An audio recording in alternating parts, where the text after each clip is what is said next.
What up, guys? It's your boy SonTj. How's it going, everybody? Today we're here to talk about the spoilers of My Hero Academia manga chapter 324. I was thinking about doing this green screen thing, but tonight is just not the night. It's almost 1 a.m. and just the lights and everything was not about to cut me out of the chroma key. If any of y'all know about editing, but yeah.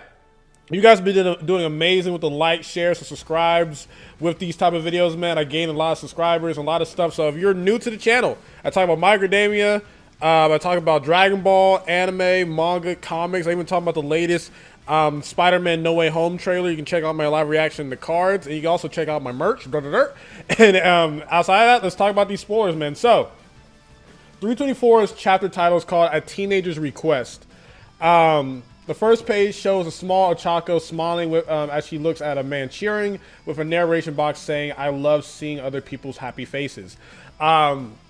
And me just looking at the images, this is pretty much another like Izuku Ochako type chapter, which again, I'm a fan of that pairing. Again, I know being a grown man, being a fan of pairings, but who cares? I like the pairings in Shonen Jump anime series. I was a fan of Naruto and Hinata. I was a fan of Ichigo and Orihime, and I'm a fan of this here. So we get a long narration of Uraraka, I think I said that correctly this time, talking about how she always loves to see people happy, and every time she witnessed heroes in action, she paid more attention to the other people's expressions than the heroes themselves. She's kind of like me, actually. Like, I really do care about people being happy generally. That's probably why I'm a YouTuber.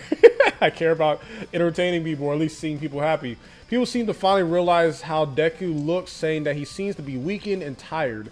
The giant woman starts talking about how he saved her and then immediately left to continue fighting. And also, I forgot to mention this earlier. Thanks to Atsu on Twitter and his Discord for allowing me to get into the Discord and talk about these early spoilers. I'd like to thank him every video. Without him, I wouldn't be able to do so. And also check out the artists that I always put in the description as well. Just want to, let that out there. But a man continues questioning, asking if what they're asking the civilians to also get covered in mud and blood. Ochako says they don't, that they just need Deku, they just need to give Deku time, and he needs to rest up and clean up. And remind you, if I start messing up, it's a little bit because these are early translations and the grammar is not all the way there. So forgive me on that, or I'm just a bad reader. Regardless, the students are impressed as they watch Ochako. Ida tells Deku that right now she is fighting to protect everyone's smile, including his. AKA, that's your girlfriend, player. Deku begins to cry and shouts, "Ochako," or Uraraka. She continues her speech saying that they can't do anything to calm the civilians down because the heroes themselves are also scared. That's why they are all just like everyone else. In the narration, she wonders once again who will save the heroes who are in pain. She's been saying this for the past 3 chapters, actually. And she said this in the past as well. We see panels showing many heroes, including Aizawa, who is still in the hospital. Yeah, that man got wrecked by Shigaraki in that fight when he had All for One. She asked the civilians to help them go through the difficult time so they can all smile together once again. At this moment, she remembers Toga crying and hesitates for a second. Yeah, Toga, when she took over Ochako's powers and also like was able to use it, that stuff could mess you up mentally, to be honest with you. But then continues to ask the civilians to stay by Deku's side while he rests. She says that he is trying to carry the burden of his power by himself, but he still needs to learn many things because deep down he's just a high school student. That is very true. Like, people forget with these Shonen Jump protagonists, they be looking like adults, but doing adult things and be like 15. I think Deku has to be like 16. I don't know. I'm probably thinking about Naruto back in the day because everyone was like 16 at that time, even Bleach. So could be wrong there. Correct me down in the comment section down below. If you're enjoying the video, hit like, subscribe, share. YouTube stuff. Deku falls to his knees while crying, and as he remembers the first time he met Ochako at the UA entrance exam, which that was really cute. Double page of Uraraka yells, "Let him stay here at the Hero Academy."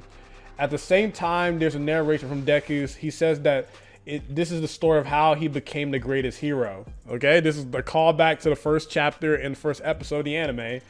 And he also, the director recalls his speech about lack of understanding, intolerance, and how sometimes it only takes one step for people to understand each other. The giant woman and Kota, which is the person that Deku saved from Muscular back in the day, start running towards him, and we see a mini flashback of Kota choosing his red sneakers. The narration continues, and also this is the story of how we all became the greatest hero. So I think this is just a kind of like a fourth wall break of, in the first chapter he was talking about how he became the greatest hero, and this is just letting people, like, letting us know that he didn't do it without any help. Deku's on the ground crying with Kota and the giant woman reaching out to him at the end of the chapter. So let me know how you feel about the spoilers. If I read them, you know, if I read them correctly, if I said the names correctly, give me some points in the comment section.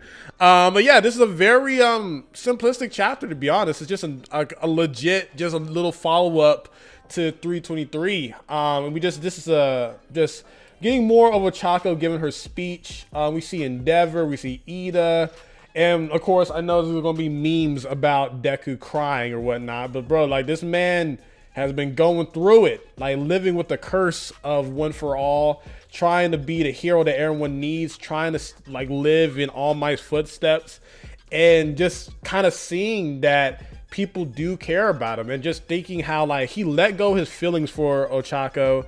I think, well, he still cares about her, but I think he kind of pushed it away a lot to be the hero the people need, and trying to keep everyone safe from All for One pretty much going to attack them, because that's the same thing that happened to Lady Sagant, no, Lady Nagant. I was gonna say Sagant, like freaking Street Fighter, but like, yeah, but he witnessed that. He witnessed what happened to Aizawa, what happened to Bakugo. Just everything was putting him in such a corner that he needed a woman or lady, whatever, lady like this to let him know, like, you know, he's not perfect, and all the heroes out there are not perfect. He's not the only one struggling. So I think that was a really good chapter overall. Again, I really want to do more of My Hero Academia videos in the future. So please, if you want these videos to continue with the spoilers and everything, hit that like button, share, subscribe. I love that these videos are averaging over like 5,000 views. This is amazing stuff, man. If you're an Izuku, Ochako pairing fan, hit that like button. I'm a fan as well.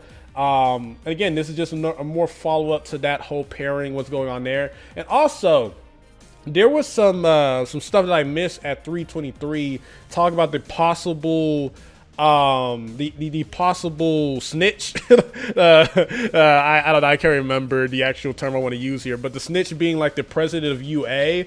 And that's very possible, because the fact that he was like thinking about all the stuff that Shigaraki's court can do before even knowing anything, and him being the one that kept All Might away from what happened, and he was almost the reason why All Might didn't make it to stop Shigaraki from killing the UA kids. It could be possibly be him, man. But yeah, we don't get more information about the quote-unquote snitch in the UA, or we don't get more information about that. This is more about Ochako protecting Deku Part 2. So yeah, if you enjoyed the video, please hit that like button, share, subscribe, and once you subscribe, hit that notification button, because YouTube be playing with me on this YouTube algorithm stuff. And check out my reaction to the latest Spider-Man No Way Home trailer. I think it was pretty good reaction. So yeah, hope you guys have a beautiful day. Stay blessed. SonTj, peace. Love you all.